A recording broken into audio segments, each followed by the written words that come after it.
Wagwan, everyone. I hope you're doing well and welcome back. Yes, to another stream up on Tariq Talks. Thank you to everyone who's in early. Jay, I know you was the first one to get your comment in, but it was so early that it didn't even show. So we can see Brushes in the building. We've got Tish. There's Jay again. Realist. Shake my head, all these cheats ahead of me. Realist, man, you got to be quicker on the keys than that. But I hope you're doing good, bro. Hope everyone's doing well. Know how. Munzi, where's my invite team? Munzi, don't worry, man. You'll be on the channel soon. You will be. I just pre-booked this and I've got a Man United fan in already. So sorry, my bro, but you'll be on the channel soon, man. Don't you worry about that. We'll find time. Louis Tidy, Klopp, there he is. Up in the chat already. We've got Hamza, Cloudy. Nice to see you, Tyler. And there we go. Some interesting topics to talk there. But before I bring in the guests, I just want to say a massive thank you to everyone for 200 subscribers. You know what that means, people. A quiz is coming up. Stay tuned and stay locked in on my Instagram to find out when that quiz will be. It won't just be football. I'll make it as interesting as fun as possible. I'll get all the viewers, all of you that are in the chat now, I'll get discussing, get chatting with you on the socials to find out the best time. But do you know what? I made a bet previous. Do you know what? Before I bring that in, let me introduce my first guest to the show. We got Roland from Pros Only TV. How you doing, my bro? Big up, Tariq. What you saying, man? I'm good, man. Yeah, not too bad. Thank you for coming on the show, man. And tell them what team you support. Support United. You know what I mean? It's not really a good season right now. We ain't gonna speak too much, but you know, it is what it is. Oh, exactly, man. Thank you for coming on the show once again. Yeah, and next up, we've got Adam. Nice to see you, Adam, representing Newcastle, as you can see right there. Thank you for joining the show, man. I appreciate having me on. Yes, I support a United team, and yes, we're also playing bad this season. But yeah, I mean, it's good to be on. Thank you. Obviously, well done in 200 subscribers. But I mean, in terms of me, there's a lot of things going on in Newcastle at the minute, so I kind of be non-stop. Yeah, man, I've been seeing it. Yo, if you haven't seen this guy, you haven't seen his videos, well, you definitely would have seen it on Sky Sports. So nah, man, he's been doing big moves. Big up, Adam. Thank you for coming on. Thank you for making time as well. I appreciate it, mate. And next up, we've got, in order. Sorry, I've got this order right. We have Aled from Clock Talk TV. Thank you for coming on, bro. How you been doing? Yeah, big up to everybody. Thank you, Tariq, for giving me the opportunity to come on, bro. Make my debut. But big up to everybody. Big up to Adam. Big up to Roland. Big up to Tariq. And big up to everyone else. And big up to the chat. Just really appreciate the invite, bro. Oh, thank you, man. No, thank you for making time to come on as well, bro. Really appreciate that. And then next up, we've got Rich. You may have seen him on the channel a few times. Look at the smile. You know he's a Crystal Palace fan right there. So welcome back, Rich. How you doing, my bro? Nah, I'm all good, man. Thanks for having me on, and congratulations on the 200, man. I see you working. Keep it up, man. Big up to you. Yeah, thank you, man. Appreciate that. And now big up to yourself as well. You just hit 400 subscribers as well just today. So big up yourself, Rich, man. We're all winners here. Ain't that right, 100%. Lads? Yeah, of course, yeah, absolutely. Well, we'll see if we keep this chemistry throughout the stream. We'll have to wait and see. But last but not least, regular in the chat and on the shows is Ed. How you doing, my bro? Not too bad, mate. How are you? Yeah, not too bad. Thank you for coming on as well, man. Appreciate everyone. And let me just try and get everything sorted out right now. I'll sort that out afterwards once I've asked the questions. But guys, as you can see from the title of this video, we'll be grading all the Premier League teams. So we've got a Manchester United fan, we've got a Newcastle fan, Liverpool fan, Crystal Palace fan, Wolves fan. So literally ranging up and down the table. Well, you know what I mean? Well, we've got Liverpool. We haven't got first, second, or third, but maybe a title winner.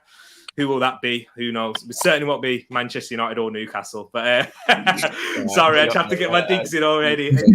Early. So yeah, basically, just quickly before I go into it and get talking, grading in A, B, C, D, or F.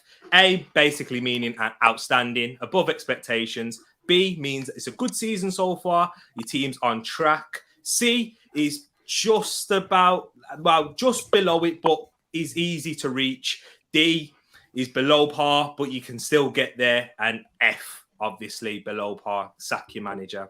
So And a lot of change needs happening. So first of all, we'll start off with you, Roland. We'll start off with Manchester United. What have your thoughts been on Manchester United as a whole this season? I mean, when I started the season, I did a preview and all of that. I was like, all right, with the players we brought in, we should be challenging for the league.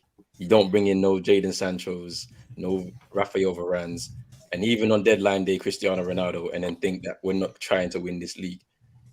And the first game against Leeds, 5-1, smashed them, and we're thinking to ourselves, all right, let's go on, let's try and get on. We got the first 6 games; they on paper they were winnable, and like we scraped a few wins, and since then, like we've just been a shambles, man. Like there's nothing else to do. Like I'm lost, bro. I don't know what to do about this season, bro. I'm lost. I don't know where we're gonna finish. Like I don't know like what the manager's saying, the situation with that.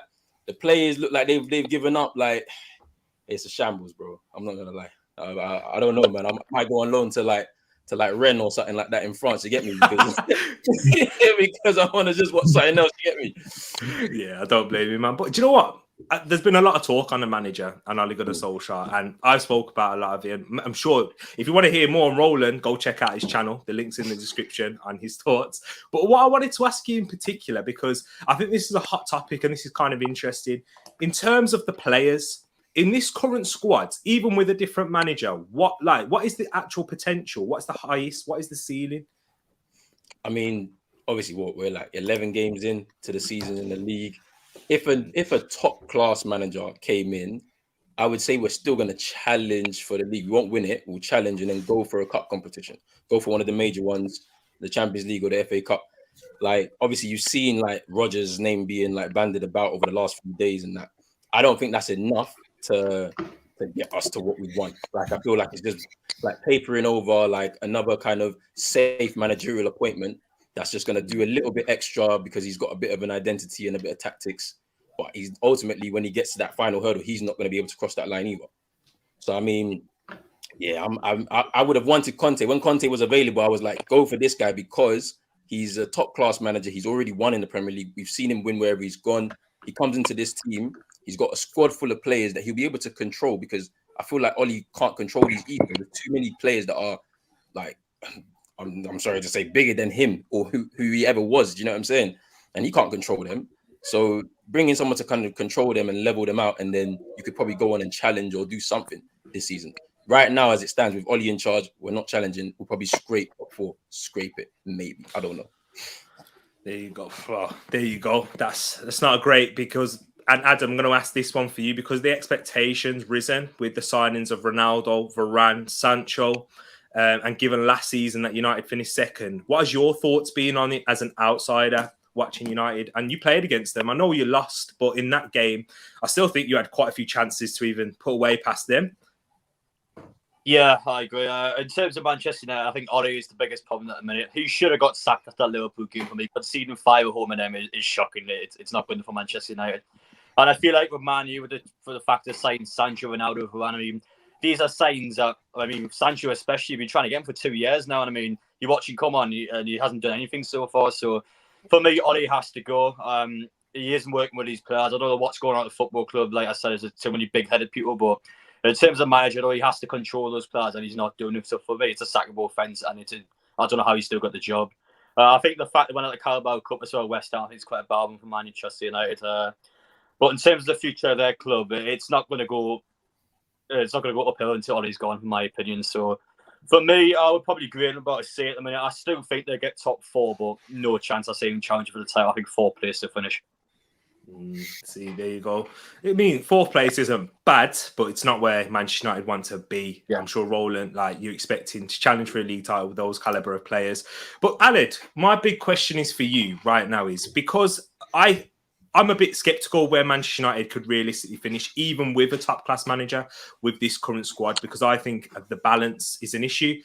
Where do you see the areas in that Manchester United squad that threat that you think, okay, it's a threat and a weakness? Well, you battered them when you played them, but is there anything in particular on the pitch that you've been, even any type of manager wouldn't be able to manage these?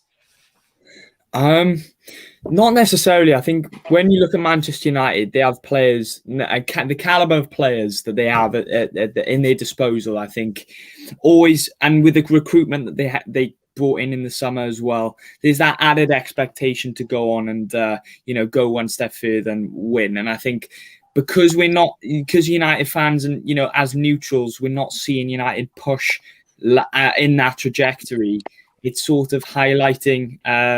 The bad form, the defensive deficiencies. It's kind of been highlighted a bit more with the signings. But going to your question, I don't think there's any real areas which I really feel a problem. I just feel that it's a cohesion issue. It's that imbalance, I think, that needs to be addressed, I think, as soon as possible if Man United want to push for these big competitions. Because at the end of the day, I don't think it's necessarily a position because, they've recruited in positions. If you look at their forward line, maybe the midfield looks a bit thin, especially with Pogba. Obviously, doesn't look like he's going to sign that contract. But when you look at other positions, they have bags of depth and they have bags of quality. But it's about getting that cohesion at the team and having that direction, I think, is the biggest problem going there. And I think a manager can sort of instill that direction. But at the end of the day, it's the players that are carrying out that, action plan. And that needs to be addressed. I think the message isn't quite getting to the players. And that's what I see looking at their performances. And that's what I think anyway. Yeah. Rich, also with Manchester United, given how Ole Gunnar Solskjaer overachieved last season from expectations point of view, like I know you've spoken a lot about Donny van der Beek, and when I first met you, you was talking and you've been banging on that drum about Donny. Where do you see Donny van der Beek? Do you see players like Donny van der Beek, Sancho, Martial, those types of players getting into the squad with a different manager? Absolutely. Absolutely. You know what? First and foremost, I don't know what everyone's complaining about. Ollie's been doing a great job. I'm giving him an A. No, but in all seriousness, where do I begin with that club? It's unbelievable. But you asked about Donny, so I'm going to stick to the question at hand before I go off on a complete rant. Donny van der Beek is such an easy fit into the Manchester United midfield. And that's even if he wanted to play one of McTominay and Fred. The issue at hand becomes obviously playing them both, which means that they struggle to get the ball up to the more creative players. And what makes things matters worse is he wants them to be combative midfielders. They can't even do that right. They're defending as a 7. They can't do that right. So nothing's working, but then his inability to want to actually try something new. You mentioned Jadon Sancho. As Adam mentioned, they spent 2 years trying to chase him up to play right wing, and he's played left wing. And even that is a problem where Pogba started off the season so well on the left, and it gets moved because Sancho's there or Rashford comes in. So Ollie in himself has no idea what he's doing. And I think someone mentioned in the chat, for him to take a holiday, wait, you've got players who have not gone on international break, who have struggled to get minutes.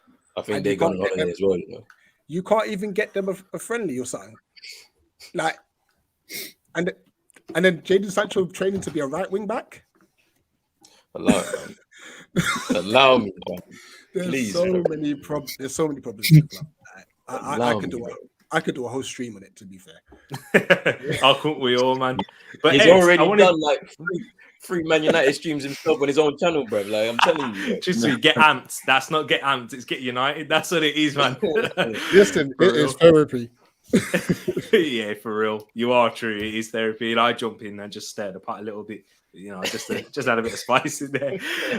But Ed, I wanted to ask you this because I'm looking at Manchester United in the league table now. They're 5 points off of 4th. So even after this horrific start, I do think that because of the size of Manchester United and their expectations, a lot of it gets made. But they are 5 points off of 4th and 9 points off of top. What do you think? Do you think Ollie's the bigger problem, or do you think it's in the areas like midfield, for example? Well, it's a bit of both, isn't it? That's the thing. That's the problem. Ollie's at the wheel, but it's a Ferris wheel, isn't it? It's only exciting when you're at the top for a bit.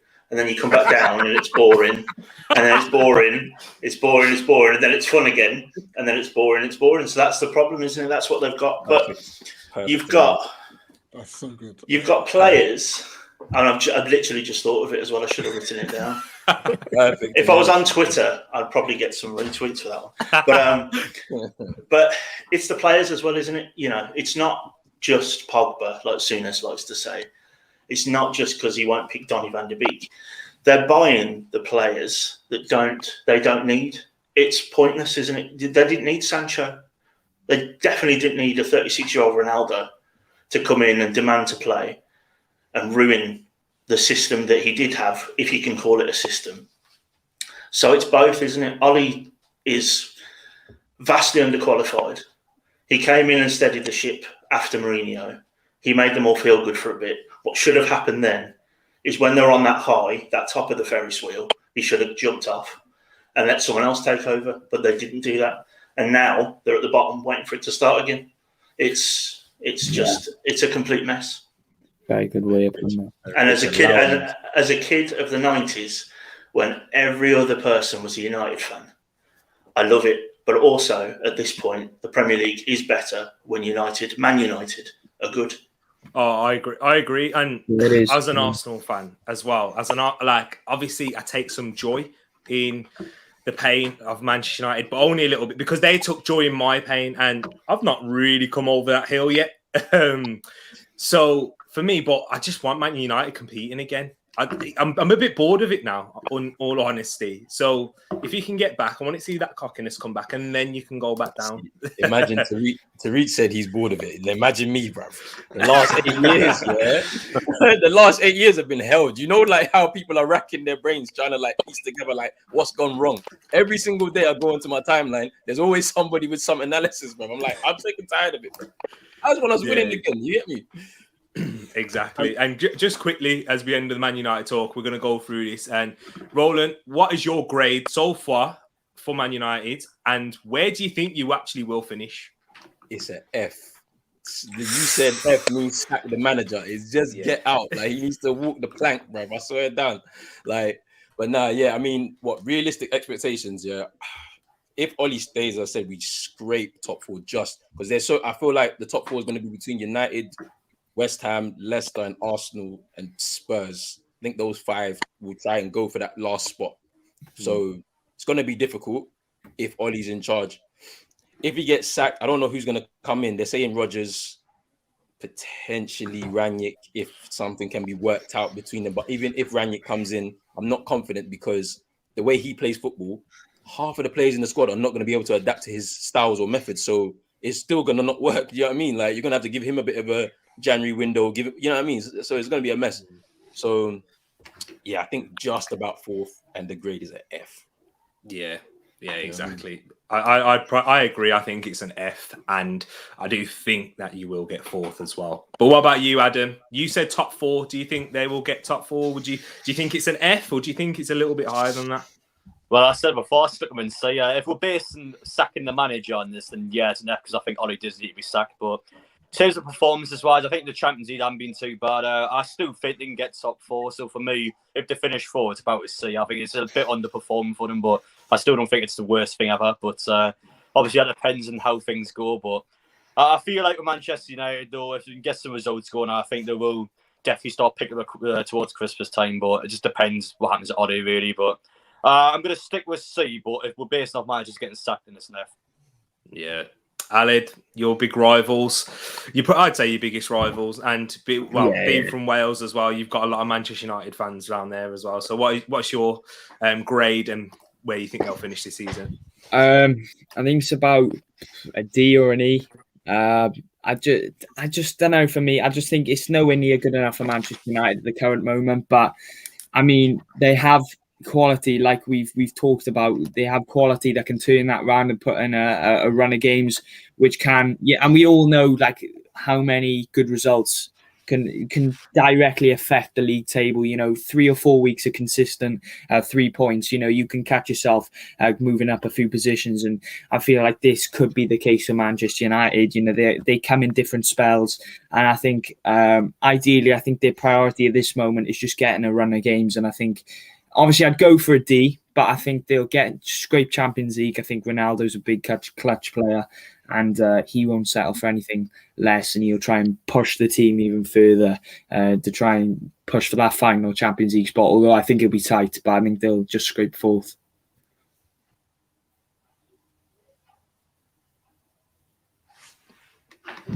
I was on mute. Sorry. Yeah. What about you, Rich?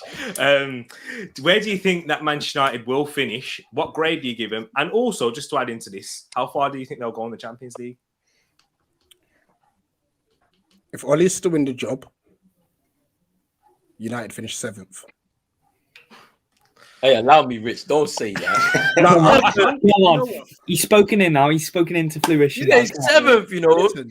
Hey, it's not 7th. With Ronaldo, you're mad. Nah. Listen, no.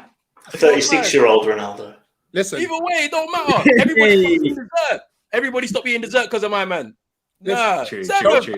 Don't get me wrong. Listen, don't get me wrong. Ronaldo is moving clutch. But you know what they say, luck runs out. Ollie's judge has already run out. No, it's not. No, it's not. Anyway, he's still in the job, bro. He's doing the job, to be fair, yeah. But I mean, in the sense of like, even though you're just about nicking draws, before you would like maybe nick a win, it's now you're nicking draws. It's actually quite bad for you guys. And De Gea's nicking donuts. And then like, and it's mad to say that, but you look at like of Arsenal, they seem to be on the right trajectory. I'm not saying that they're a great side, but they're just on the right trajectory at the moment. Conte could work wonders with Spurs. That's not happening. Regardless of whatever people think. Now, the Spurs thing is mad. Go on. And I've never thought I would actually say this, we have an outside chance of finishing above you if Ollie stays in the job. See the gas, yeah. Look at this gas talk he's talking. No. Listen, let me finish. I'm saying if Ollie stays in the job, that's the only factor. If you change your manager, top 3, easy, guaranteed. Guaranteed. You get the right gaffer in, top 3 guaranteed. Over who? Over who are the top 3? Over who, bro? Like, it's not over Liverpool. If Chelsea don't end up getting a striker, it's going to come back to haunt them. Nah, Chelsea are fine, bro. Honestly. Without a striker. Fam, Lukaku needs to come back.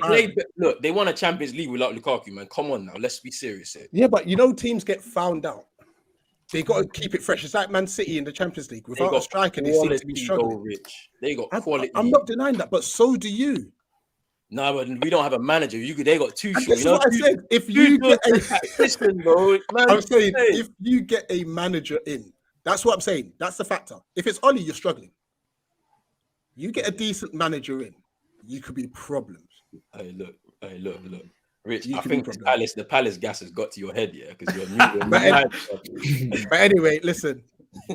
Ollie Man United get an F at the moment for me, to be fair. And where they're going to get in the Champions League all depends on the Villarreal game. They lose that, I think they get knocked out. We're getting Europa League. If we lose that. Fairs, man. What about you, Ed? What about do you see any January signings for Man United as well, by any chance? They'll probably buy another striker or a winger that they don't need, right? Probably. That's the Glazers. Yeah, like you said earlier, we could do all night on Man United. But for me, it's a C. Ollie, yeah, he shouldn't be there. But the fact that it's a C, but it's Man United, so that C is probably an F or a U. Turn it. But because of the standards, I'm maybe not quite as low down as Rich has put them, but I'm thinking like 5th or 6th. I think they could easily drop. Ronaldo, he's taking his shirt off for 2-2 draws. So... Ed, allow it. So, you see what my team is doing? Yeah, we got Wolves fans, saying Ronaldo's taking his shirt off for 2-2s. Well, but he is though, isn't he? He is, but still, these are all facts. You're not supposed to. You got Ross Townsend is doing his celebration. Nah, that's where we are now. And like I said earlier, as a kid of the 90s, this is fun. It's peak. No. So, but yeah, it's a C. Conte would have them firing. Conte would probably get something out of McFred. Let's be honest. Yeah. So it's a C. Yeah. It's a C, D.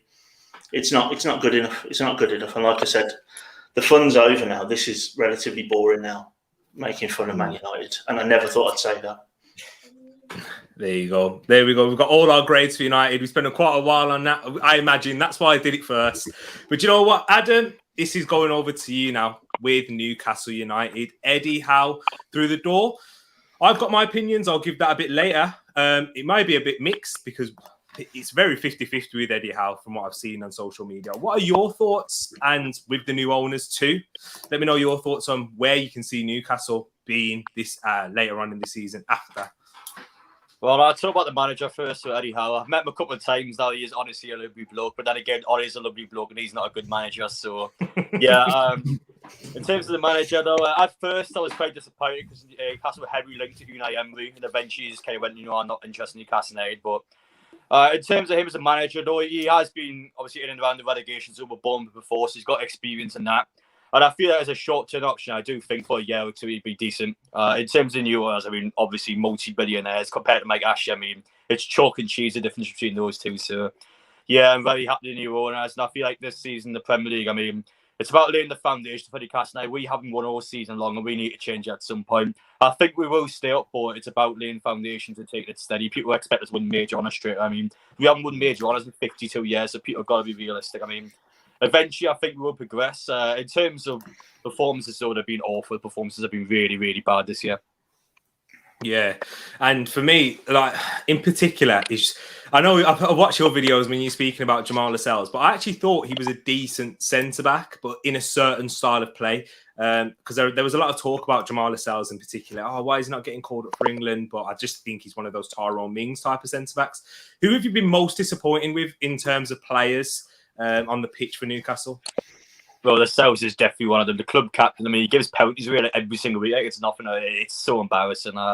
The same about our players. I think Hayden's a bad one as well. He, for the last couple of seasons, I think he's been really good. But this year, one of the worst players I've seen play this season. I mean, remember you saying a couple of weeks ago, he's just awful. He really is a bad player. But there's loads of different areas, though. I mean, Newcastle player like some Matt Ritchie left back. I mean, why would you play Matt Ritchie left back? He clearly doesn't belong there. I mean, there's loads of different ones. Joe Willock as well. You drop him in front of a 5-back. I mean, even though he's just better as a number 10. It doesn't make any sense. And I mean, yeah, it's a mess. It's a shambles. I feel like a lot of players underperformed this season. The exceptions are like St. Max and Callum Wilson. I mean, that's about it, really. I think everyone else has been pretty poor. But yeah, we'll see how things go, though. But I mean, in terms of disappointing players, I mean, pretty much all of them, to be honest. Yeah. Aled, what's your thoughts on Newcastle? Eddie, how do you think he's the right manager for in terms of a stepping stone that can keep them up and then maybe in the future kick on and get a new one? I think he can. I think he can get better out of players. I think he can. I think I just feel like it's the system change, and I feel like Newcastle's a club which as soon as they get a good result, they get their tails up and they can try and push on from there. And Newcastle, I think Eddie Howe is a good appointment. I felt like he's not a manager which catches the eye immediately, but I think he's a manager who implements a style. And when you hear him speak, and when you hear him talk about his ideas, he knows what he's on about. He knows the game, and I think he will try and get the best out of the players. And I think he does have the capabilities and he does have the credentials to turn the ship around. But I don't think Newcastle's position is certain yet in terms of, are they going to stay up yet? I just feel like we need to wait until after Christmas. I think as soon as we see after Christmas where they're around, their form, and filtering all them elements into it, I think then we can distinguish whether or not Newcastle can try and push on towards safety, or just try and hang in there and try and get a late flurry of results towards the end of the season. But I just think it's a bit too early to call. There's a plenty of games still yet to play, and Eddie Howe, he's a decent manager, and I think if any Newcastle fan, I think you would take him. Is there anyone in here, before I move on and ask the next question to Rich, Ed and Roland, anyone else think that Eddie Howe's a bad appointment?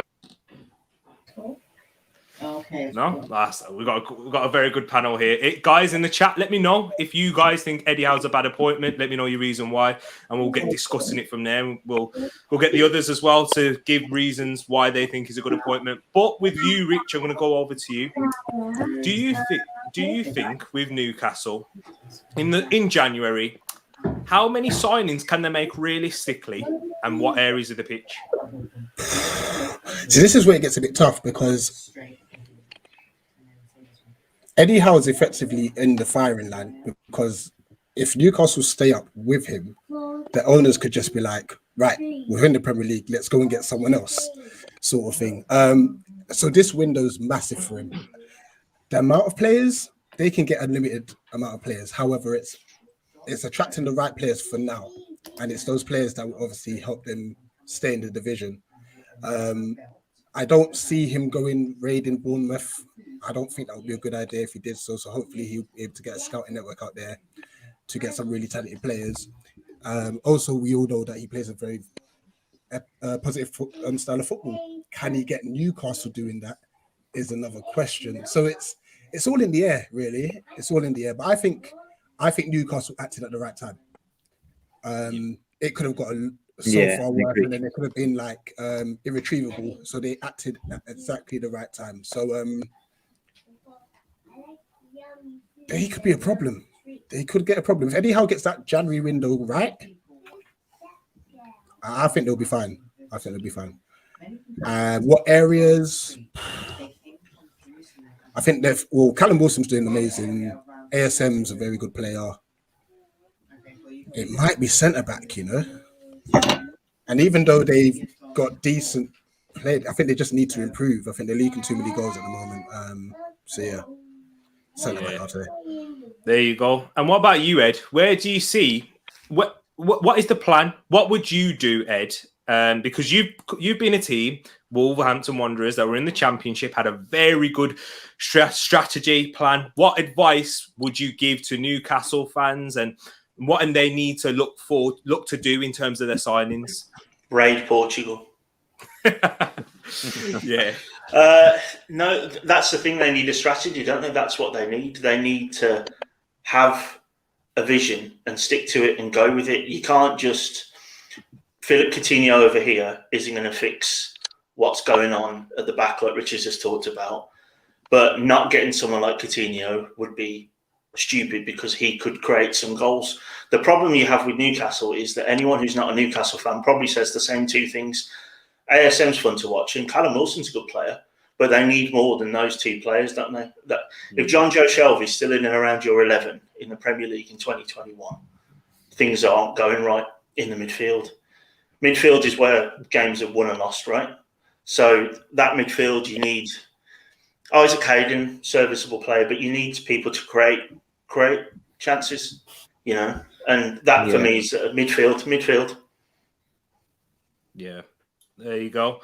Midfield. And Roland, looking at Newcastle, where do you think, given what we're seeing already and the amount of investment, how rich these owners are, realistically, where do you see that they can be challenging for top four in major honours in time?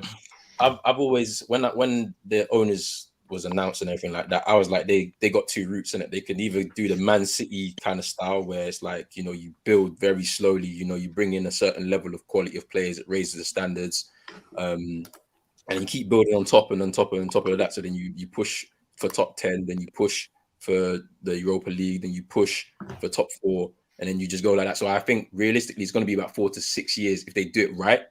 But at the same time, because of the amount of finance that they've got with these new owners, they could literally start next season if they stay up and just say, we're going to go for X, Y, and Z. And some of these are going to be real top-level players. Obviously, I think it's also good because Newcastle already have an infrastructure already. They've got the stadium, they've got the fans. Yeah. They already have a history within the Premier League and in Europe as well. Europa League, UEFA Cup, Champions League, they've also had as well in their history. So they've got something they can sell. But I feel like the most important piece for all of this, and like touching on what Ed said, is they need to have a strategy. So bringing in a very good director of football, somebody that's got links. Like look at Wolves, right? Like he said, Ed said raid Portugal. They got a very good strategic partnership with George Mendes, the agent. So it's having those type of elements for Newcastle that's going to help them have a pool of players they can pick from that they know are going to be quality and raise the standard. And so, that's what I'm looking at Newcastle 4 to 6 years. If they do it right, get the right people in place behind the scenes, they can do it right on the pitch and it should be fine. Yeah. There you go. And Adam, we'll go back to you for the grade. In terms of grading for Newcastle, where would you grade them? Where do you think you guys can finish with Eddie Howe? And one more thing I wanted to add, what do you want to see as a fan who goes to the games, home and away? What do you want to see on and off the pitch from the owners to do next?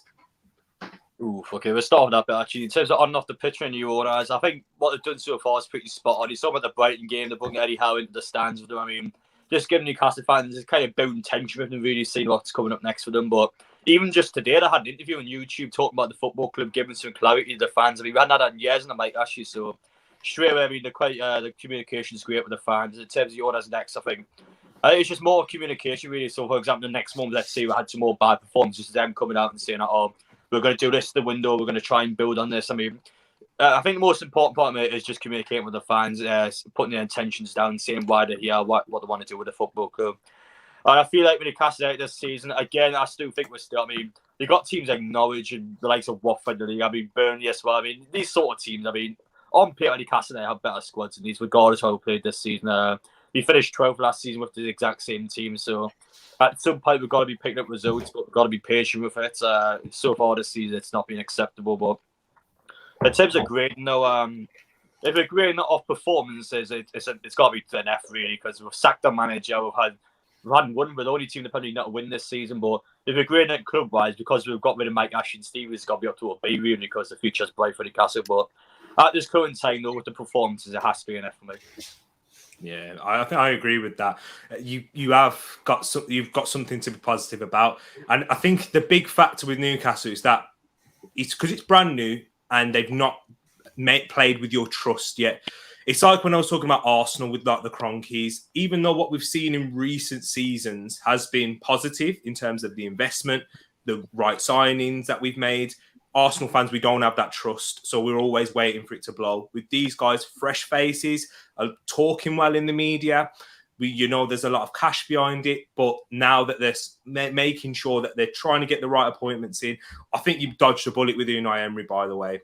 Because with Unai Emery, what you see with his football, yes, it starts off well. He picks up a lot of draws. I saw that at Arsenal. So many 2-2 draws, but it was 2-0 up. Defensively, he's shaky. He just lets the players go. He gives them that sort of freedom. But with Eddie Howe, he's proven that he can keep a team up on with not the most renowned players. And yeah, if you give him the right investment in January, I think you do well. So what about you, Aled? What's your grade and where do you think they'll finish this season? I think based on performances, I think you've all hit it on the head. I think it's probably worthy of an F, but I think with the right recruitment, and I think, as you said it perfectly about the recruitment, it has to be perfect in January, I think, for them to be given that opportunity. And with the recruitment that they've obviously got the manager as well, I really admire the communication. I feel like that's obviously drifting from a lot of big clubs. We're not hearing from our owners, and that message by Newcastle seems to be a lot clearer than the other five, the top six. But I think they'll finish 15th, 14th. I think they'll have enough to steer in a good run of games to get clear of the drop zone for me. Yeah. Does anyone think they'll get relegated? No. Oh. They'll get it right in the window, Grace. They'll get it right in the window. Adam, you must be loving it here, man. On most other channels, I've heard a lot of people saying relegation. What about you, Rich? Where do you see Newcastle? Yeah, they're not getting relegated. I think people want them to get relegated because the fact they've got new owners, just to have a kind of a laugh. Yeah, I reckon they'll finish about 15th. But it's all dependent on that January window. That's massive. That is really massive. But regarding grading, I agree, F for performance. But getting rid of Mike Ashley, A star. 100% A star. Because he was toxic. Yeah, I understand. I used to work for Sports Direct, so them 0-hour contracts ain't a one man. But what about you, Ed? Your grade and where do you think they'll finish? Yeah, they'll finish 14th, 15th comfortably. What they need to do is they need a Vincent Kompany, don't they? Like Man City, got it right with him, someone to the fulcrum for the next however many seasons. That's what they need to do.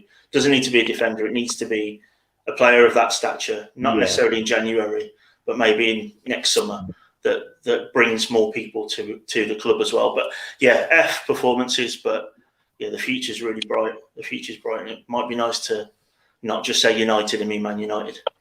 Yeah, exactly. Another team with United. Yeah, another one for Arsenal to compete with. But we'll try to. What about Roland? What about you? Where your grade and where you think they'll finish? But I've also got a little. I probably should have added this to you as well, Adam. But who do you think will be the longest serving player now under this new ownership? Like, who's gonna last? Who's gonna last? Wait. So yeah, in terms of grade, like, yeah, I'm agreeing with everybody. I'll say F in it because, like, you know, just the performances this season for Newcastle haven't been great. Obviously, I agree with what Adam said. You know, when Newcastle came to Old Trafford, they could have stolen the game. I think the occasion kind of leveled it off. But yeah, like, in terms of like who's going to be a longer serving player, I say ASM. Like, the reason why I say it is just because now with this new ownership, right, they're going to build a team around for the next, as I said, hopefully for the next 4, 5, 6 years or whatever, right? And he's probably going to be the longest serving player within that because he's a very exciting talent right now. Add in some good components now to that team, make it a little bit more balanced. I think he stays. Like, I mean, I think Callum Wilson's good, but I think he'll be gone pretty much in the next 2 years. And certain other players as well probably won't be at the club. Like, you know, so, you know, when the owners came in and then like certain people were like on Twitter saying like, oh yeah, it's gonna be a great start, and it's like we were looking at you like, no, you're not gonna be here that long. Like, once they start like doing their thing, they're gonna be out the door. So I don't know why you're celebrating, but yeah, I think ASM will be the longest serving player probably.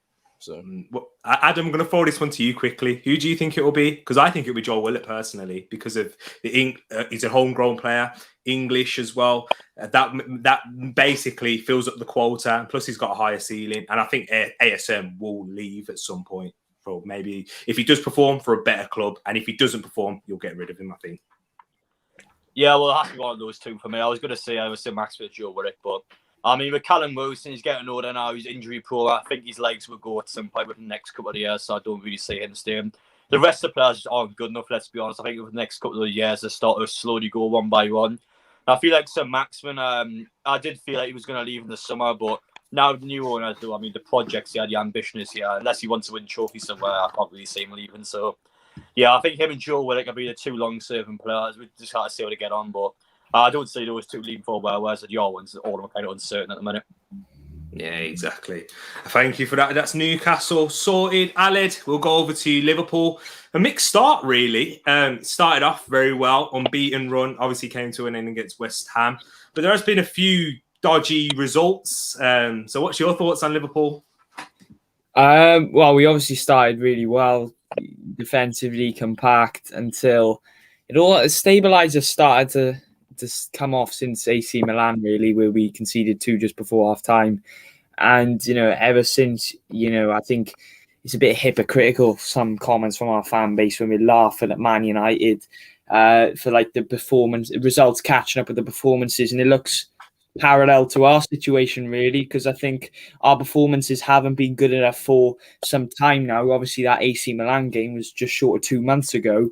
And, you know, now we're seeing the results like, you know, the Brentford game. No disrespect to Brentford, but on paper, we should be beating Brentford and Brighton and at home, and games like that where we're just bottling leads here and there, and our midfield looks outrun. So a very mixed start, but I think the international break will be good to reset that mentality, I think. And that West Ham game should be a wake-up call, I think. But bit of a mixed start, I think. It would have been all good, I think, if we just got into the international break with a win. I think that would have just set things on a high, but I think it's just given us a reality check, to be honest. Yeah, I think that's what it is really with Liverpool. As you said, it's that mixed start. Make sure getting players back up to speed, like the likes of Van Dijk, even though he's been quality. I think Fabinho, keeping him fit is a massive part. So what I'm going to do now, guys, is just to make things speed up so we can make sure we go through every team. And so like Aled's done there, we'll give when it's your club. So like with Rich, when it's not Newcastle, Crystal Palace, Ed, when it's Wolves, what you do, you'll have a chat. We'll get everyone's grades, and then we'll go back to you for the grades. So we'll go back to you, Aled, for your grades. But Rich, give your thoughts and grade on Liverpool, and where do you think they'll finish? Totally agree with Aled. Obviously indifferent. I know injuries have played a factor as well. B. I'll say B. Yeah. For Liverpool. There's still a threat. I think that wobble against West Ham could end up being a positive thing, because you know where you just sometimes need to kick up the backside. To kind of get that complacency out and stuff. So not against Arsenal. Yeah. Yeah. One of those. You're gonna get camped. You're gonna get camped. Start saying your prayers now, T. As well. Hey, I like this. Let's be the underdogs. We'll carry that on. You know, it's like how City reacted after losing to us. Nah, allow me, man. Allow me, please, man. That was torture, you know. 12:30 in the afternoon, sitting there. I was watching on my phone, you know. I didn't have my laptop, you know. It's mad. B for Liverpool. B. And what about you, Ed? Yeah, it's a B, isn't it? I think Paxton put in the chat the fact that they haven't signed anyone. That's a big thing. Yeah, it is. Yeah, there's a few small holes, but let's not sleep on how well West Ham are playing as well. So I think that game was not just sort of the wake up call for Liverpool, but like it might be the awakening of West Ham, mightn't it? It might be okay. These guys might be serious, but a B. They've got Mo Salah, Bobby Firmino, Jota, and Mane. They'll be fine. Do you know what I mean? For me personally, I think that signing is, and that depth is a bit of I don't know. I think it's a bit of a myth, because if you look at Liverpool centre backs now, their centre back depth, they've got Gomez and Konate that can still play, and when Gomez recovers, it take a while for him because of the injury he picked up as well.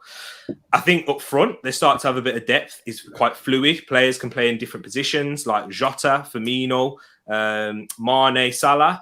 And then they've got Origi, who I think he's a bit of a meme, but I don't think he's as bad as people make out. I just think the big areas in that midfield position. Yeah, centre midfield. Yeah, it's that centre midfield, and it's what they're missing out of Gini Wijnaldum in particular. Adam, what about you? Where do you think that Liverpool will finish, and what's your grade for them this season? Well, in terms of Liverpool, I mean, people already talked about it, but I think in that summer window, they didn't really do anything, let's be honest. You look at the teams around there, both Manchester and Chelsea, they're spending upwards a double, triple the money at Liverpool. I mean, you kind of shot yourself in the foot before the season even began, so I felt like Liverpool were going to struggle, but I've been really impressed how they've played so far this season. They're definitely in there, definitely got a good chance to win the league. I think Salah has been exceptional, like one of the best players in the world easily at this moment of time for me. Agreed. I feel like in Liverpool, though, yes, had a few dodgy results now and again, but let's be honest, they topped the Champions League group that was deemed a group of death. I mean, they completely destroyed the teams in there. So, yeah, I've been quite impressed with them again. Carabao Cup, you expect them to be one of the favourites to win the full thing. So, we'll see how things go for them. But for me, I'll probably give a high B, a low A. So, I'll go over B in the end. But I've been really impressed by Liverpool this season. Yeah, exactly. Roland, I spoke to you about it or no? Not yet. Not yet. Oh no, Roland. So what's your thoughts? What's your grade on Liverpool? And do you think Champions League maybe? I don't know it. But yeah, like in terms of grade, yeah, it's a B. If I echo what a lot of people say on the panel right now, like it's a B. They obviously, it's between them and City in terms of the top two teams in the country. Chelsea are just there underneath them. In terms of where I think they'll finish, they could be champions, they could come second, they could come third. Like it's just really just dependent on hopefully everybody staying fit and healthy for them, because obviously it cost them big last season. Obviously the AFCON is going to be a key one as well for Mo Salah and Mane. Obviously the games in the league is not a lot, but you just don't know what could happen, because I watch AFCON every year in it, so I know the way the pitches are out in Africa. Yeah, you don't know what's going to happen. Somebody touches down and then you're on that pitch and the hamstring goes.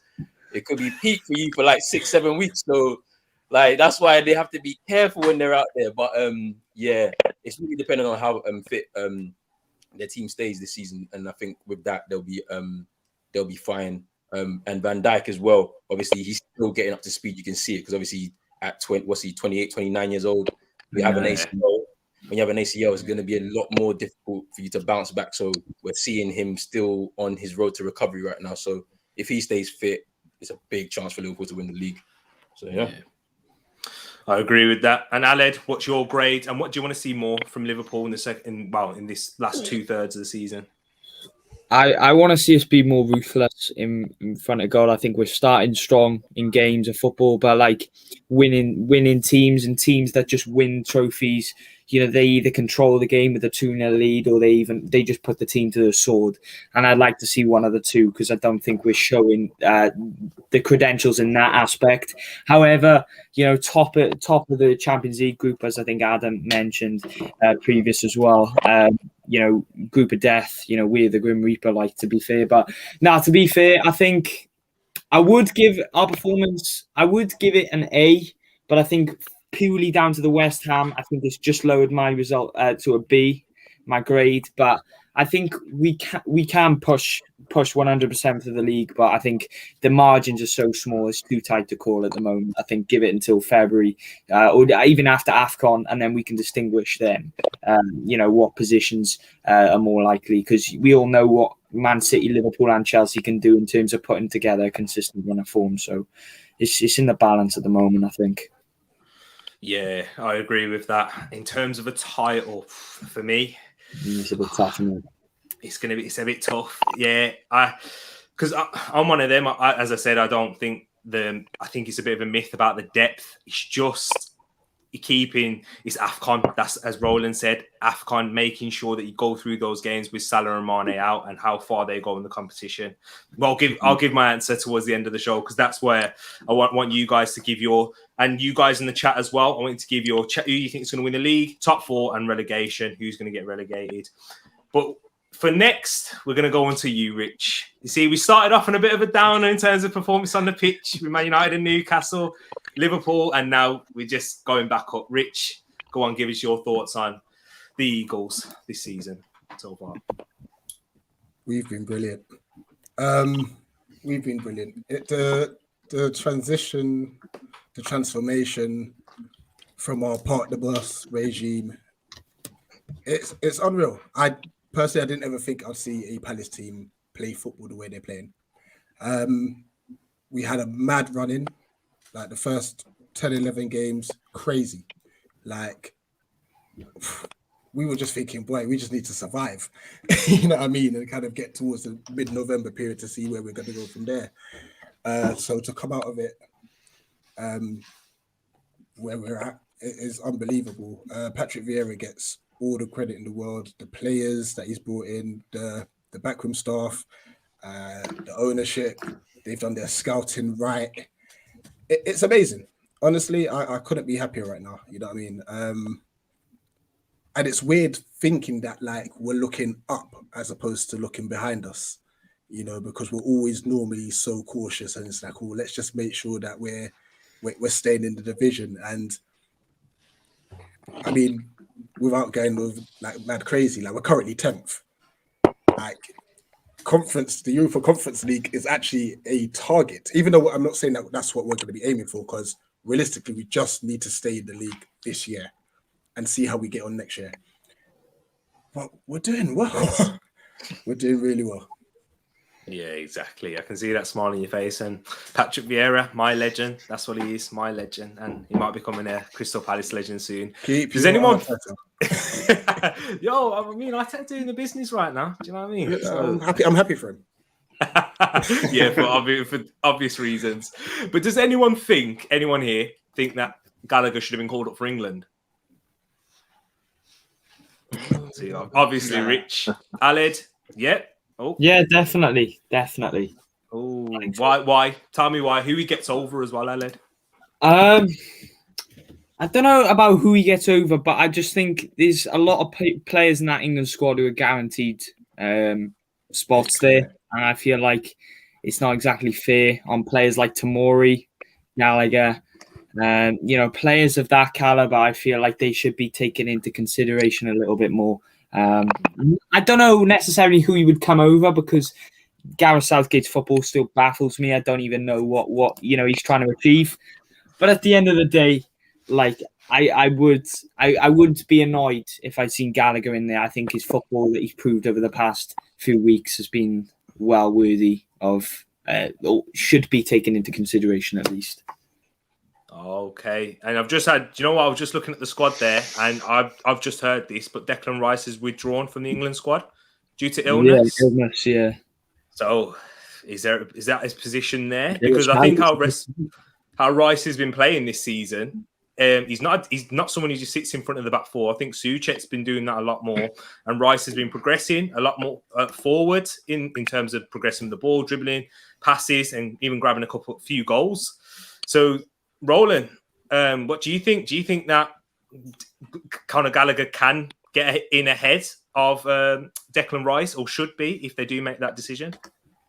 I mean, yeah. I mean, I feel like he'd get in the squad because of his performances for Palace if Declan Rice is withdrawing, right? But I don't think he starts in the team. I think he's just going to be going there for a bit of experience. You know what I mean? Like first international call up, get to train with the lads, go to St George's Park and all of that. Because obviously in midfield, like no matter what people say, Bellingham should be starting every game for England. Like he should be. This is a guy that's well beyond his years. You can see the way he is on the field, fearless, like can do everything in the midfield. So he should be playing. Obviously, that's Gareth Southgate and whatever he's doing in it. So but yeah. Yeah. And what was your grade, by the way, Aled? What's your grade, and where do you think Palace will finish in and around? If you can't think of a specific place, just say whereabouts. So far for their standards, I think you can't really go for much higher. Do you know what I mean? But I really like the standard that they're bringing in. I think they offer something different to the game, and I think a lot of people doubting Patrick Vieira before he got at the start of his time, and I think he's proven the doubters wrong. So I'd like to say that they'd finish in the top 10. I'd like to say that they maintain that top 10 finish, but I mean, who knows? I mean, could they make a late push for Conference League potentially? Could they make a late push? Yeah, exactly. What about you, Roland? Do you think they're going to make that late push? It's hard to say because it's like I kind of have this feeling they might finish 12th, 11th, 12th, like just outside the top 10. Like I feel like maybe it might be just too much right now for them to push into that top 10 and then be looking for a late charge. Like I think right now they're happy to just be the way they're playing. You can see in Rich's face every time we're in the group chat. You see how he is. He's loving life right now as a Palace fan because of the football they're playing, just like that. So I mean, and then you see the forward options that they've got. Hey, if everybody's fit, oh my days, bro, you can see the kind of football they'll be playing. So yeah, I'm saying just outside the top 10. I think they finished 11th, 12th, comfortable, safe, and everything like that, and then push on for next season, see what they can do. Yeah, exactly. Adam, what about you? Any players that you'd mind nicking off a Palace? I think pretty full team at Newcastle, to be honest, at the minute. But yeah, I mean, Crystal Palace had a really good season. I think in terms of expectations, it was just to stay up this year, and they're going to come be doing that already. So yeah, no problem to me whatsoever. And yes, it's uncertain where they finish. 10th at the minute. Will they stay in the top 10? Who knows? But at the minute, though, that Man City win was huge for them. I mean, I know they win there pretty much every season, but still, though, at the FPL against Manchester City, I mean, the difference between teams, I mean, it's ridiculous. So the fact that Palace just went there and beat them like it was nothing, I mean, it is incredible. For me, it has to be an A at the minute. I think at times throughout the season, probably drop down to a B if it don't obviously stay around about 10th. But I mean, again, there's a team you expected to just survive relegation. So the fact that they're challenging for potential European spot, I mean, it's incredible. So for me, it has to be an A. Yeah, I agree. What about you, Ed? They'll be in and around where Wolves are this season. So what do you see from Palace? Do you think they can challenge for a European spot? I don't know if they want to. It might be a season too early. I think Roland said that, and I agree. They get top 10 easy. I think top 10 easy. They need to secure Gallagher for next season as well, and get that. You know, they battered Wolves on the weekend. We were not. I'd like to say we weren't at the races, but it looks like we weren't given a chance. And if they can turn those draws that they were getting into wins like they did on Saturday, they could push top 7 easily. But I don't know the squad in and out because Palace, like Wolves, are a team that you might not know a lot about if you don't follow them. And I don't know if it's a bit threadbare. Rich, you might be able to say yes or no to that. So a couple of injuries, who knows? But they'll be comfortable in the Premier League. And Vieira looks like he's going to cement them to be top 10 for the next few years if he's allowed to carry on recruiting. And their recruitment, by the way, shouldn't go underrated. The people they're picking up, the little South London vibe they've got going on is real. Is real. They've got some real ballers in there as well. And Joel Ward. So. Exactly. What about you, Rich? Do you think Ed raised up a very good point there? Is it a season too early because of the demands that Europe would take next season? I don't want Europe. It sounds crazy, but I don't want Europe for us. We're not ready. We are not ready. Just looking at our squad, it's picking up nicely, but we did lose about 14 experienced players before we started.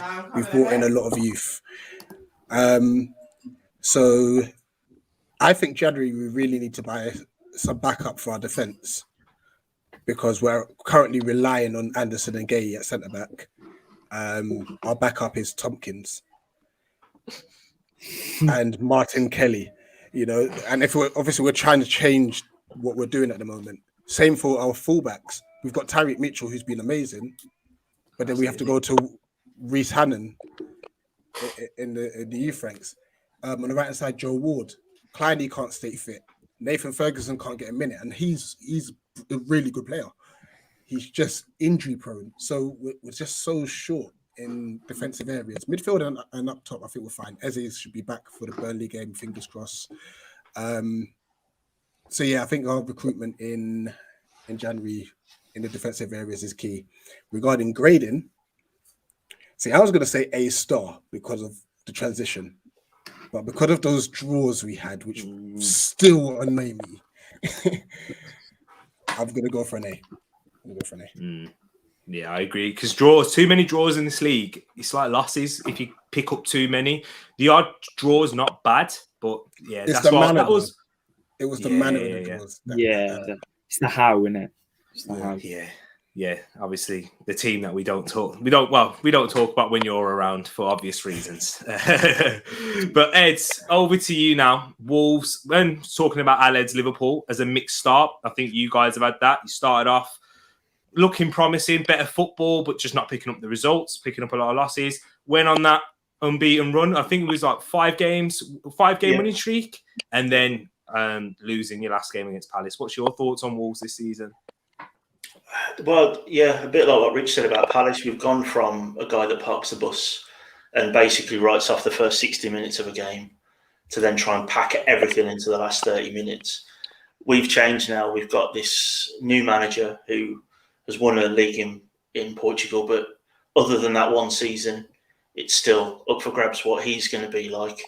But we're actually playing attacking football that's fluid. It seems like we've got these forward players that everyone knows we've got, and he's letting them play.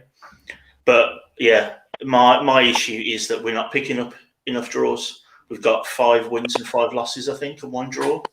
And now that's what teams in the middle of the Premier League do. They win or they lose. They beat the teams who are around, and they lose to the teams that are better than them. What we need to do is pick up some draws against the teams that are better than us, and some of the Wolves, Crystal Palace, ideally going away from home to Selhurst Park. You want to pick up a point with the way they're playing at the minute, but they played us off the park. But again, that's what can happen with a team in the middle. And our defence is threadbare, and when Afcon hits in and we lose Saiz and Willy Bolly to we've got no one. I couldn't even tell you who it is. It's probably someone from the under-23s that only Football Manager players know, because I don't know them. So we're struggling, and we've got Cody and Kilman, and then we might have to move some more midfielders back. Then Nonka. Anyway. Yeah, probably. Yeah, Adam, what's your grade and thoughts? And I want to ask this part to everyone else. Do you think that Wolves have reached their peak in terms, and do you think they're on the way down, or do you think they can still go back up and keep improving? Well, Wolves are a tricky one for me because I don't really watch them on a weekly basis. So again, I couldn't tell you an awful lot about them. But what I've seen this season, of course, I went down to Monaco when we played them. It wasn't particularly a good game, but they did get their first home win, I believe. So, it was a huge win for them, and they obviously got their season going. But I just feel like with the way Wolves play, it's good. I would say it's good. I feel like Raul Jimenez, especially, he had a lot of doubt coming back with a head fracture. I mean, he's just been incredible this season. So, yeah, I do feel like a lot of things have clicked on quite well for them. But again, no, it's too early to call for me whether they're going to have a good season or not. I don't know what their expectations are, but if it's staying up, then yes, I think they could be doing that. So it's good in that aspect. But if they want to try and achieve a bit more like they previously did, then that'd be quite on and off at the minute. But I'm going to give them a B. I think a B would be fair for them. They've had a good season. Could be better, but yeah, I think it's pretty good for Wolves fans. That's what I would take anyway. Yeah. Where do you think they'll finish as well? Ooh, I'll probably say about 11th or 12th, I would say, just below Palace and about 10th. Below Palace. There we go. I'm putting that one on the chart. Below Palace. Roland, what about you? Grade, thoughts, and below Palace? Grade. Yeah, I'd give them a B as well. I feel like, the start of the season wasn't great. Feel like they were just still getting used to the manager's new methods, attacking football and all of that. Players trying to get back into rhythm. If you're talking about Jimenez and all of that. In terms of where they'll finish, it's hard to say. I feel like 11th, 12th, maybe 13th, around that kind of area. One person that I've been impressed with though in the Wolves squad is Trincao. And do not sleep on Trincao. That guy is going to be quality in a few years, yeah. And I feel like he's come into this league at this age, yeah. Like he's gonna get a taste of football that you can never, an education you can't get anywhere else. If you know what I mean, like because it's very tough to play here as a kind of a tricky kind of forward. You know what I mean? So it's going to be interesting to see how he develops across the course of the season. And I feel like Ed would probably echo it. He'll be just like. It's refreshing to see attacking football after the last 3 years under Nuno, and obviously they did really well to come up into from the Championship and blew that league out of the water. But then obviously now you don't want to stagnate, and that's what's probably happened under Nuno. And so coming in with Bruno Lage, something refreshing. Hopefully they can kick on. They don't decline. Hopefully they can kick on and just push in top 10 and see what they can do. Because obviously that connection, as I told you, with George Mendes is key. Very key, because they're going to be picking up these little players from Portugal and all of that to just boost the quality of the squad. So you never know what could happen. It's true, man. Oh, Rich, are you there? Oh, well, Ed, we'll go to you for this one whilst we wait for them to come back. So, Ed, what's your grade and where do you think, what's the potential for Wolves this season? What's the ceiling for you guys? I think the grade's a C. Our transfer window was one of the worst, I felt. We got Hwang, good player. Looks like he might be the new Jota, if you can say that, in terms of the partnership with Jimenez. But we didn't upgrade where we needed it, which was defence. We needed it in the defence badly. Like I said, we're now down to players that, they're players on FIFA probably without a face. You know what I mean? That's the kind of where we are now with it. And so, yeah, it's a C. I think we could push top 10 quite comfortably with the attacking players we've got, but it's how many we let in the other end for me. Jury's still out on the goalkeeper. He's not an upgrade. He's not an upgrade on Patricio. Trincao, he's going to come good, but he's like Fabio Silva, a bit lightweight. So I think, but that will come. You don't come through the Barcelona ranks if you're rubbish. So I think that will come. So yeah, I'm C. I think Adam said that, staying up. I think we assumed that was going to happen, even though we had a change in manager. But realistically, what we need is to do better than we did last year, which was 13th, I think. So I think I want us to be 12th or higher and kick on next year and actually sign some players in the positions we need. Yeah, there you go. And just to answer this question, is there any news on Trincao? Will he be heading home at the end of the season? From my understanding, it really depends on how he plays, because Barcelona still need to shift players on for their financial debt. I think Trincao is a viable one, and if he continues his good start and builds on that, I think Wolves will go ahead and buy him. What about you, Ed? Because there is that option, isn't there? I think he's. I mean, it's not cheap in the real world, but it's cheap for football. So Hwang's 14 million, which we're going to pick up in January, and I think Trincao's 17, 18. So I don't think you can say no to a player with that potential, that ceiling from Barcelona, especially when they need the money. They're potless, aren't they? And they're going down the old player route, aren't they now with Xavi? So yeah, I think we'll pick him up. Yeah, there you go. What about you, Rich? Do you think they're going to finish above you or below you? I'd be disappointed if they do finish above us. And it's no slant on Wolves because they're in a transition just like us. Like as much as Ed said that they were very poor against us at Selhurst, they could easily turn it up in the return fixture. And when you look at the first 3 games that they had, they should have had 9 points just based on how they actually played. I think they came out with 0, which is crazy, you know. So Lage, he's getting his ideas out there. You got a lot of players that have come to the Premier League first season. That's going to take a bit of time adjusting to stuff. So I got no worries for them because I think before they played us, they were 7th. And no one knew that. Like it was kind of like under the radar sort of thing, you know, from playing their first 3 games and having 0 points to then being 7th in the league, you know. So if they just keep working under the radar, they're going to be fine. They're going to be fine. Yeah, exactly. Aled, for you, thoughts on Wolves and who else are you going to take from them? Nah, to be fair, I really like Wolves. I really like the system that Bruno Lage has implemented. You know, it took time, but you know we're finally seeing you know results of that. You know that caliber, and I think they play a very attacking brand of football. And to be fair, I'm very scared for when Liverpool play Wolves in a few weeks' time. So yeah, you know, they're such a unique team, and yeah, to be fair. I really like Neves. But now, to be fair, I'd probably give them, based on their performances so far, shaky start, but probably about a B plus, maybe even an A minus. Do you see them finishing above Palace?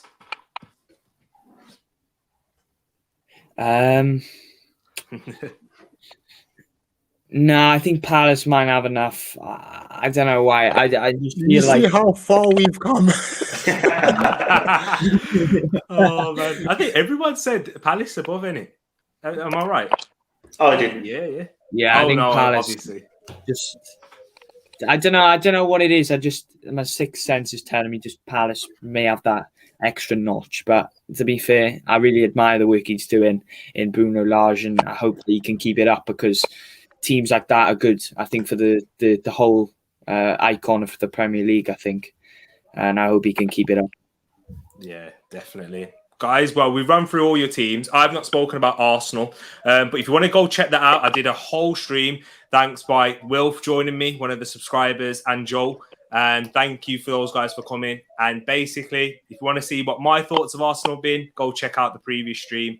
But I want to hear from others as well. So what I'm going to do is we're going to go through the rest of the teams. So I'm going to go through quickly. Just give me a grade because we'll do predictions later. So I'll go with Roland, Adam, Aled, Rich, and Ed. I'm going to go with Chelsea first. So Roland, what's your grade for Chelsea this season? They've been a B. I think B. You can give them a B. Top of the league as well. So you got to give that to them. Adam, what about Manchester City? Sitting in second. Oof. I think a B with Manchester City. They should be top, I feel like, and they're not. So yeah, for me, underperformed a little bit. So for B, but yeah, B we go for. Yeah. Aled, sorry, I have to bring this up. Your team that you defeated in the last game, West Ham. A minus. Yeah, doing decent. Good outfit. Rich, talking about my boys. What's yours on Arsenal? You know, I'll give him a B, you know. I agree. Considering their start. Yeah, it's been good. It's much better. Yeah, exactly. And with the players that we had missing as well. Ed, Brighton and Hove Albion, they started off with an A, but is that still going to be... PG, I thought this was. Yeah, sorry, I know.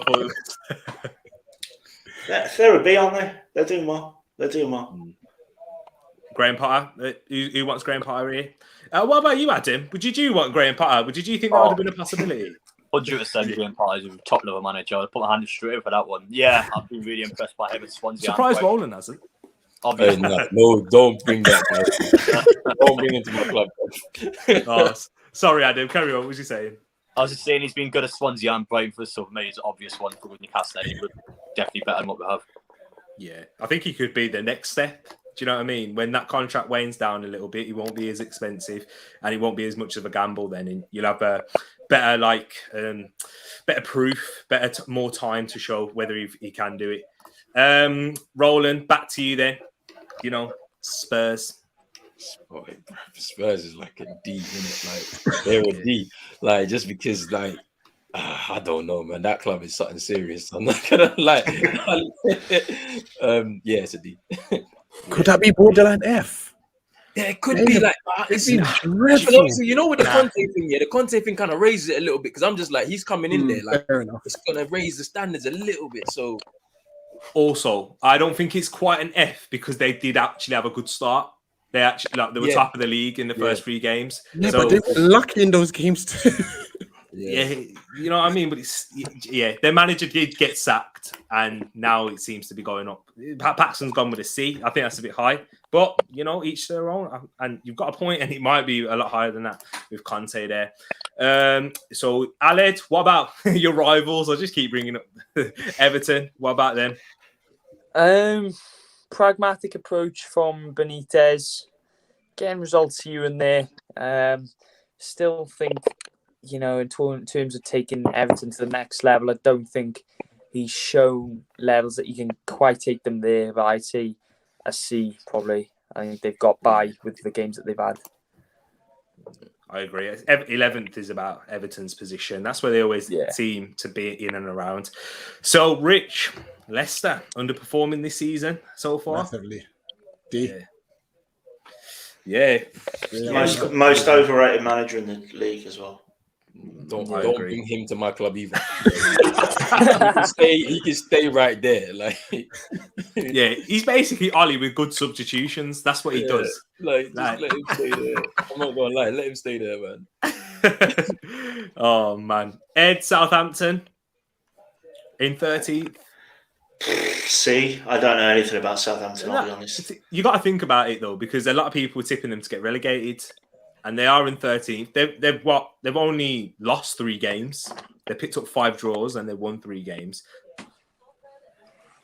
See, maybe a B because Hassan Hüttel's got some nice threads now. Yeah. Would anyone take Hassan Hüttel here? No. Ooh, interesting. Because he was highly spoke about last season. I love how Alan's saying no. He's got Klopp. You'll be fine. This true, Alex. That's his You would take anyone. I know, right? He started crying in it last season when he beat him. You know what I mean? Yeah. He was on his knees. I remember, you know what I mean? So that's how the less said on the better. The less. True. Alan's like last season. What's that? Yeah, come on, boys. You write that off, like. Oh, exactly. Roland, Brentford. Good start. Starting to fade off a little bit. Starting to fade off. But for their fans, I feel first season in the Prem, I'll say it's a B for them. Because obviously they just want to stay up in it. So it's a B. Yeah. They survived, they're good. Yeah, I agree. I agree with that one. Adam, Leeds United.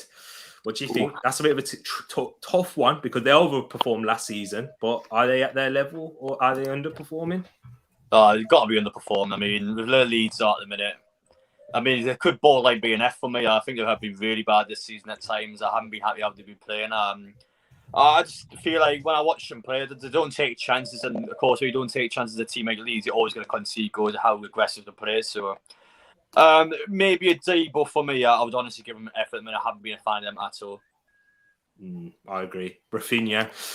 He's the only player, really. But that's when I think of Leeds, a lot of their players are championship players, though. If you're looking at even Luke Ayling, Calvin Phillips, a lot of credit goes to Bielsa for that. He's one of them ones. Aled, Aston Villa. I think that's perfect. It's finally matched up perfectly for you. Their new manager, Steven Gerrard. What's your thoughts on that as well?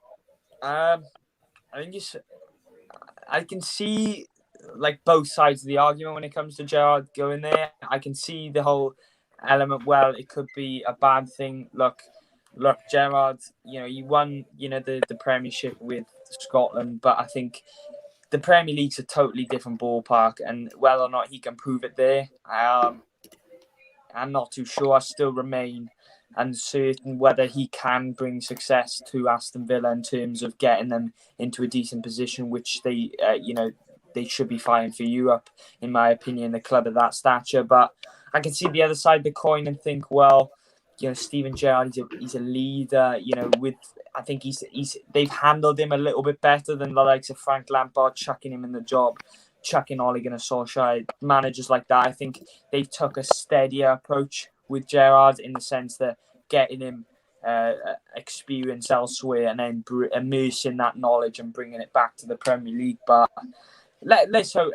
I mean, hopefully we see him manage Liverpool one day, and I'm happy that he's finally getting the opportunity to get Premier experience beforehand. But for Aston Villa, in terms of performances, I think they've dealt with losing Jack Grealish very well. They've recruited quite well as well. Got a win away at Manchester United. So look, I'm gonna say a B. A B, I think, is probably for me. I think that's quite high, because that's the Gerrard. That's the Gerrard. Yeah, that's the Gerrard. It's the Gerrard tinted glasses. That's what it is. Just added a little bit there. Oh, fair enough. Rich, this one's fallen quite nicely. I know you guys don't have a lot of love for Watford, so they're a terrible club, aren't they?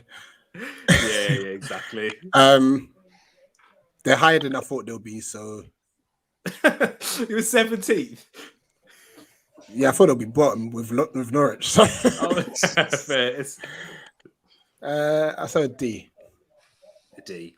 Ed, I think this one falls perfectly for you as well. If you've ever watched the preview shows on Treat Talks, he completely underrates his team every time. Yeah, it is Burnley. Well, every time I say they're not going to score, they score. So yeah, he says Chris Wood's not going to score. What does he do next game? Goals and scores. So I probably should say a B and mean a D, right? The last couple of results have papered over some cracks that they started. I still think they're going to struggle. I still think Newcastle are going to finish above them. I still think Sean Dyche won't see out the end of the season because they're not buying players. So a D plus. Give them a plus for the last couple of wins. But yeah. Decent. And I'll do Norwich. I'll end on Norwich. I'm going to give them You. They haven't turned up. They haven't turned up. They didn't go to the exam. That's it, bro. minus then. Yeah. Has Lampard confirmed? Nah. No, I think he was liable on Twitter. Yeah, that is meant to be like. Wow, he turned us down. Now he's going, no, okay. Yeah, bigger club apparently. Interesting. What did he say? What did he say about you? Wasn't like a big enough club? Or? Yeah, we're not big enough club. Yeah. He likes getting teams out there. He likes the championship, doesn't he? Yeah, he's going down. He won't ever come back up as well. Like he's done. I hope not. Exactly. And you know what, guys? This is the interesting part to wrap the show up because I know it's been a long one. Thank you once again for everyone who stayed watching. Thanks to the guys once again for staying this long as well, man. Appreciate that. This is it. Right. So, Roland, I'm gonna have this written down, yeah, and I'll make sure to stay in contact with all of you. Top 4 predictions and relegation. All right. So champions. I want to say City again. City. Okay. Yeah, like I just feel like they're gonna do it again. I don't want them to, but they're gonna do it again. Second, I'm gonna give it to Chelsea. It's gonna be close. Liverpool third. I'm gonna say United fourth, just. And then relegation. Obviously, Norwich they're already down. We can just say that now. Yeah. I'm gonna say Watford will come 19th and then 18th. I don't even know. Just to give you the teams that are in and around, you've got Villa, Leeds, Brentford, Southampton, Newcastle are in the 19th position at the moment, Burnley. Sean Dyche is undefeated. He's not going down. Like I don't care what Ed said. Yeah. He's never going down. Like I don't care what you say. Yeah. I feel like Brentford will just slip back down into the champ. I think okay. So you've gone Brentford. So you've gone with all 3 promoted teams, if I'm right. Yeah. I don't think that's happened in recent history. I don't think it's ever happened, innit? Like, I don't think so. Yeah, all 3 teams. Yeah, but I just feel like Brentford are gonna slip. Yeah, the squad game, isn't it? Not Squid Game, squad game. But Adam, what about you? Do you want to start with relegation or do you want to start with top 4? I'll start with relegation. I mean, it's a pretty obvious one. I think Norwich are obviously going to go down. I mean, they go down every year. But in terms of all ones, I think Watford will go down as well. I don't really rate them at all. You know, see Ben Foster, he lost against Arsenal, the state of that thumbnail. I mean, nah, I didn't see it. I need to go check that out. He's got a KSI. Chris Andini just lost the game of football. I'll be going wild at Newcastle for that. But yeah, in terms of your team, though, we're speaking about undefeated Sean Dyche before. I mean, Sam Allardyce was undefeated last year and he went down to West Brom. So I think 2 years now, I think Sean Dyche, the magic will run out. I think Burnley will go down at 18. In terms of top 4. My guy. Always like Newcastle. That's all going nowhere. But in terms of the top 4, I agree the exact same top 4. Man U 4th, Liverpool, Chelsea and City to win the league. Ooh. So you went for City to win the league, yeah? Yeah. Okay. So same top 4 as Roland? Yeah, it's the exact same top 4. Yeah. Interesting. What about you, Aled? What's your top 4 in relegations? Are you going to go with the mighty Reds to win it? He's going to put Villa in it. Nah, do you know what? And I put Crystal Palace at 4th. I think Man United just to scrape it. 3rd, I'm going to go City. Black, number 9. No number 9 will cost them. I don't think they'll get Kane in the January window. Come on, I can't put Chelsea above Liverpool. To be fair, all the top 3 in Chelsea, Liverpool, City have their flaws, I think.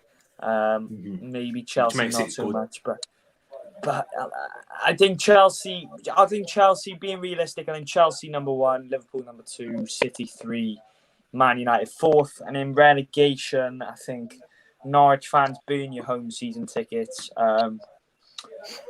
Watford and I don't know. I think Burnley, maybe Newcastle. I think Sean Dyche always finds a way.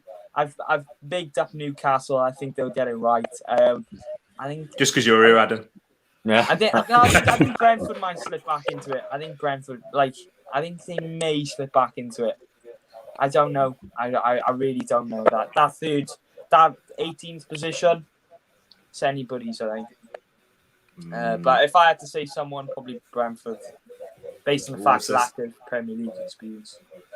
So all the 3 that were promoted go back down. Same as Roland. So, Adam, you went different. You went for Burnley. Rich, top 4 in relegation. I'm going to say something very controversial here. Here we go. Yeah. Get the clip. Get it clipped. Right, so City to win the league. That's not controversial. That's not the bit. Chelsea 2nd. You're going to say West Ham or something? Not Leicester. Liverpool 3rd, sorry. Oh, and yeah, I think West Ham will sneak into the top 4. Oof. Even with Europa League football, even with their lack of squad depth. That Oli guy is a mess. Hey, what about Arteta, man? I'm taking back David Moyes right now. He's my manager. That's my manager. David Moyes is my manager right now. I'll claim him back, I swear. Oh, man. Yeah. But if Oli gets sacked, I think United will be in the top 4. How soon though? Because there's got to be a timeline on it. Because if they sack him too late, you know, I've said this for the last month or so that after we beat them at Old Trafford, he'll get the sack.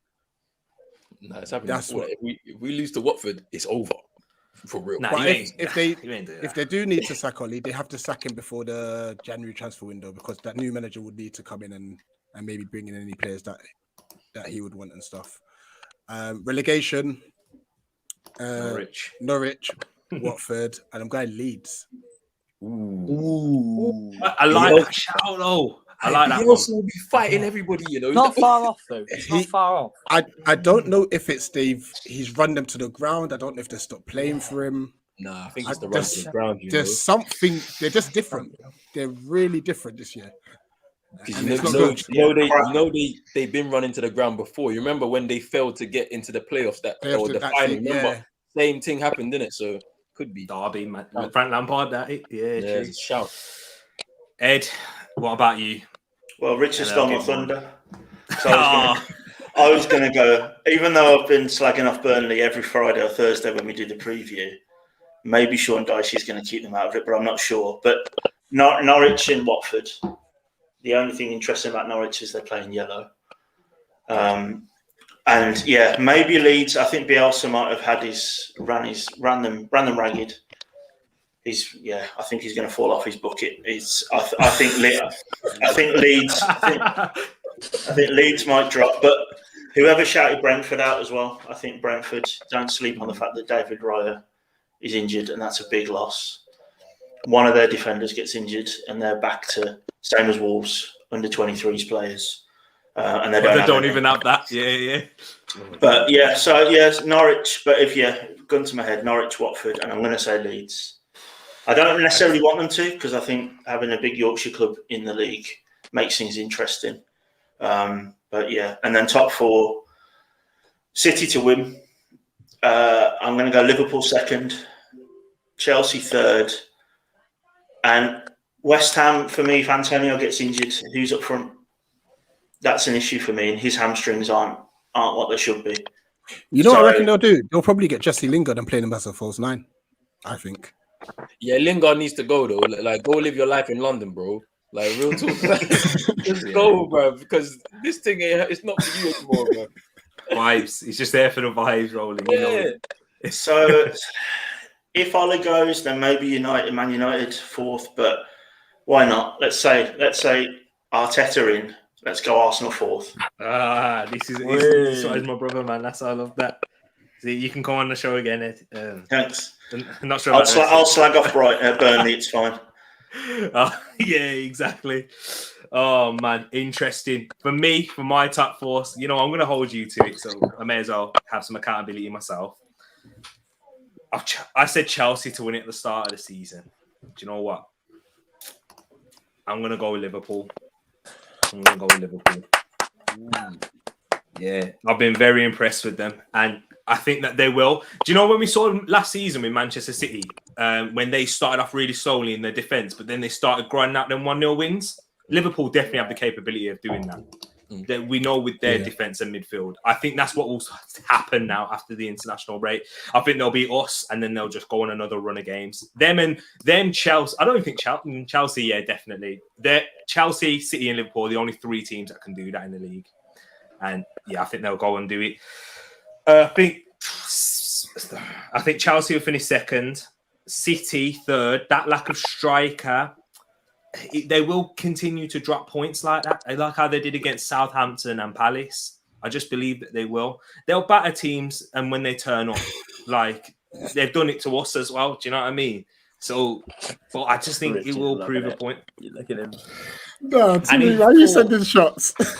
Nah, they battered us as well. I've got to take it. Hey, look, that was. Nah, I ain't got nothing to say on that game, man. There was no match reaction, nothing. I didn't say nothing. Yeah, exactly. And do you know what? Manchester United in fourth. Even with Ole, I think you'd get it, That's what I think. I think we scrape just like it's a final day, final 2-3 days type of thing. I'm telling you. Yeah, exactly, man. And I think you'll still get it. There'll be a big gap, don't get me wrong, between like the top three, and fourth will be close with fifth, sixth, seventh. Yeah. But yeah, I think you'll get fourth, even with Ole there. Yeah, because you guys can go on a little unbeaten run with a lot of draws and those things, and the away records. You know what I mean? It's Tariq, stop talking about these damn things, bro. I know. They don't mean nothing at all because we didn't win shit. True. And now for the bottom three, I'm gonna go with Norwich, Watford.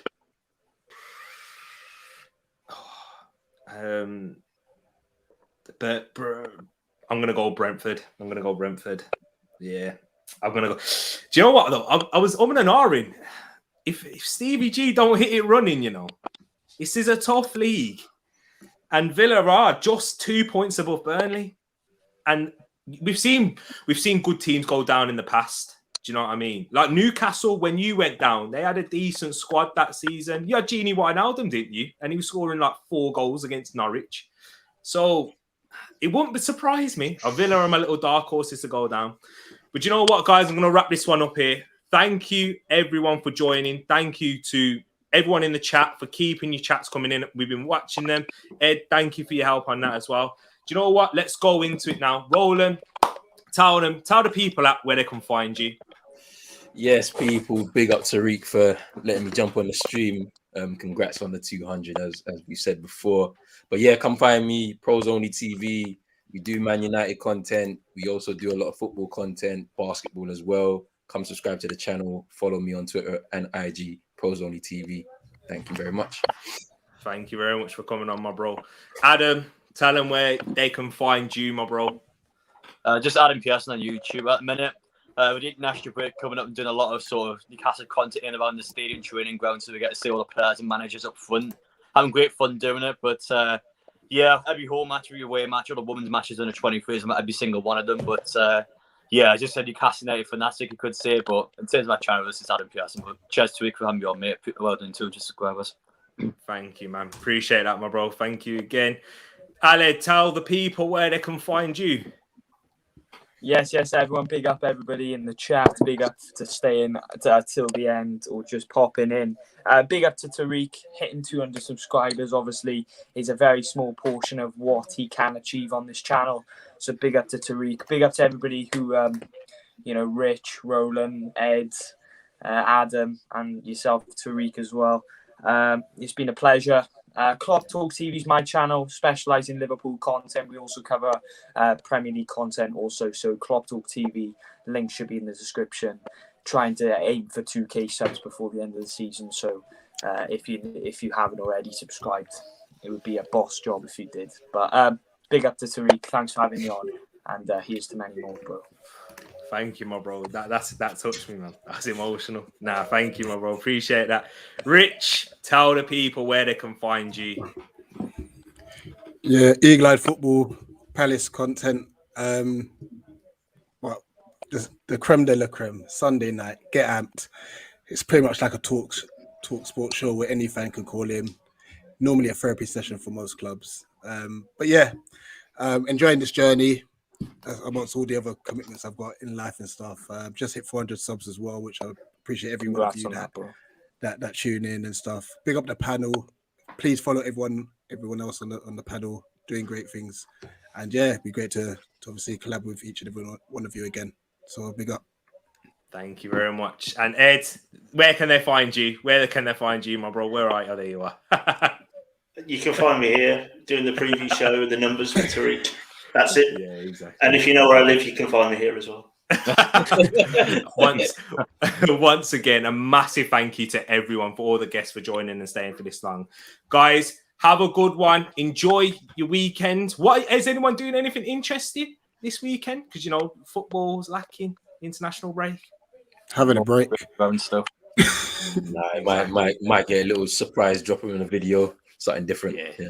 See what it is. Man. Yeah, there you go. Adam, any training sessions? Oh yeah, 6 o'clock in the morning tomorrow. Not important. But, I promised someone I would take a letter for them to give Eddie House. So yeah, we'll see what your reaction is to that. But be plenty more Newcastle content though. Oh, brilliant. And also for everyone, you can check their channels out in the description below. Thank you once again. Enjoy your weekend, people, and peace.